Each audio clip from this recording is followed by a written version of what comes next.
Sesungguhnya Tuhan tidak sejahat apa yang dipikirkan orang tentang kejadian dalam kehidupannya.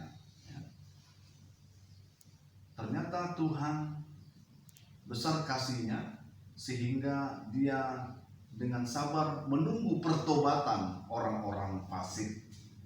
Sebab Tuhan sesungguhnya tidak menginginkan kematian orang fasik tersebut.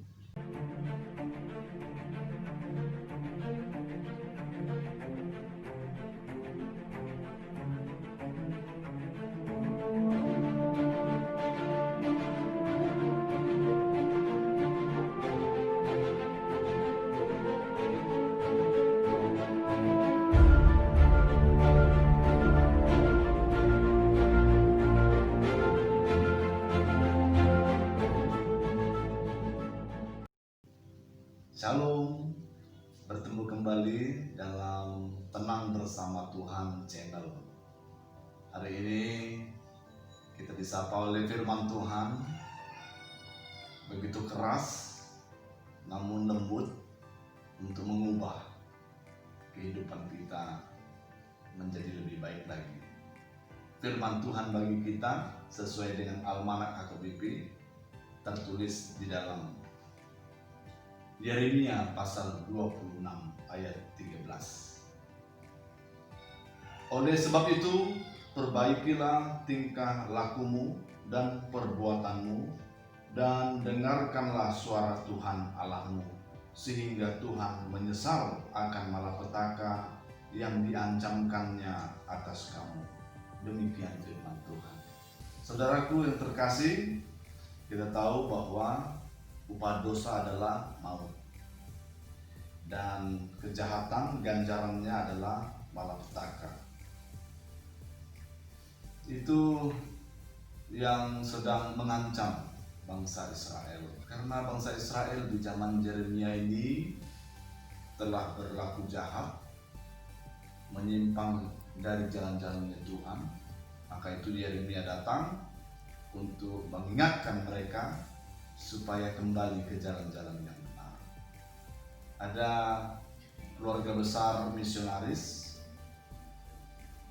sebagai tradisi yang baik mereka berkumpul setiap Desember atau Natal. Ketika mereka berkumpul, maka gembira sekali karena ada perkakas-perkakas maupun ada benda-benda Natal, baik di dalam rumah maupun di luar rumah.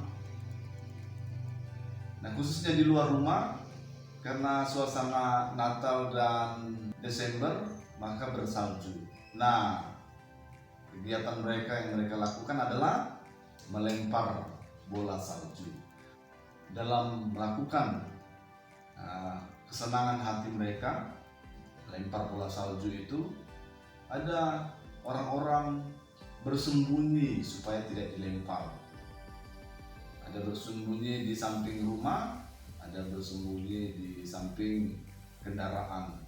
Dan uniknya ada anak-anak juga di situ, ya, anak-anak mereka ikut bermain. Yang mereka lakukan adalah mereka bersembunyi di palungan Tuhan Yesus. Nah, yang luar biasanya adalah ketika mereka bersembunyi di palungan Tuhan Yesus, mereka bersembunyi di belakang Yesus, mereka juga sambil melempar bola salju itu kepada orang lain. Sangat miris sekali memang kalau dilihat secara fisik, ya. Ada dua kejahatan yang terjadi sebagai ilustrasi tadi. Nah, yang pertama, ada anak bersembunyi di palungan Tuhan Yesus, ya, menggambarkan banyak orang datang kepada Tuhan Yesus, di balik Tuhan Yesus, namun sambil melempar salju pada orang lain, memukul orang lain, menghajar orang lain, mencerca orang lain, padahal ada palungan Yesus di hadapannya. Yang kedua, kejahatan yang kedua, ketika dia di belakang palungan, ada orang balas melempar bola salju kepadanya, tanpa memperdulikan ada palungan Tuhan Yesus, ada Yesus di situ, sehingga ketika mereka melempar anak-anak itu dengan bola salju, kena juga palungannya, kena juga Yesusnya.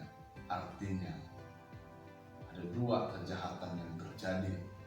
Orang melakukan kejahatan berlandaskan nama Yesus, dan yang kedua adalah orang tak peduli pada Yesus akan perbuatan-perbuatan jahat kita, sehingga Yesus yang dikorbankan. Saudaraku yang terkasih, situasi inilah juga terjadi. Bangsa Israel adalah umat Tuhan, namun mereka berbuat jahat. Artinya tercoreng nama Tuhan karena kejahatan umat Tuhan. Maka itu ganjaran hukuman akan datang kepada mereka. Dan seruan Yeremia ini adalah ubahlah perbuatan mereka. Mengubah perbuatan artinya supaya kita sesuai dengan jalan-jalannya Tuhan. Itu yang pertama.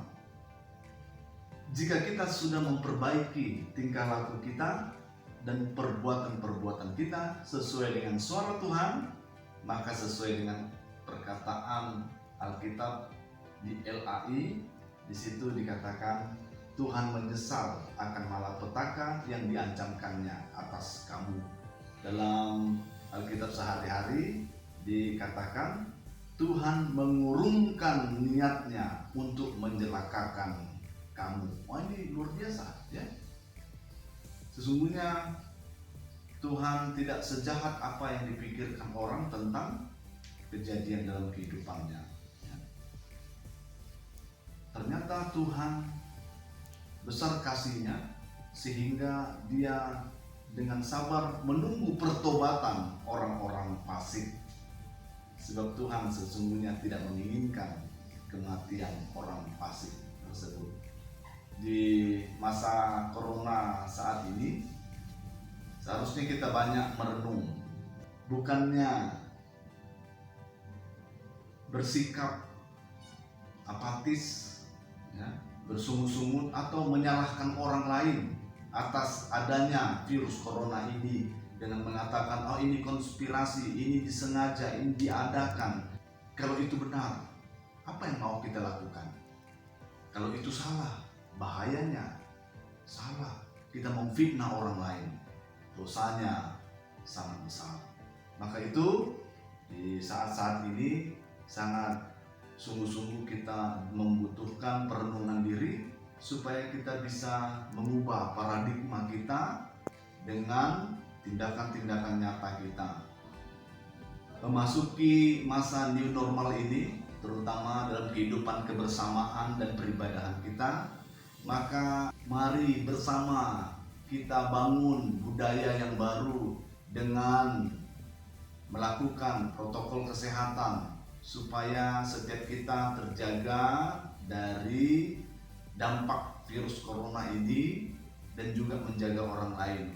Tetaplah memakai masker, tetaplah menjaga jarak, jaga kesehatan, bangun imun tubuh yang sehat dan kuat, dan juga cuci tangan. Yakinlah apa yang kita lakukan ini semuanya saling menjaga. Tuhan Yesus memberkati. Amin.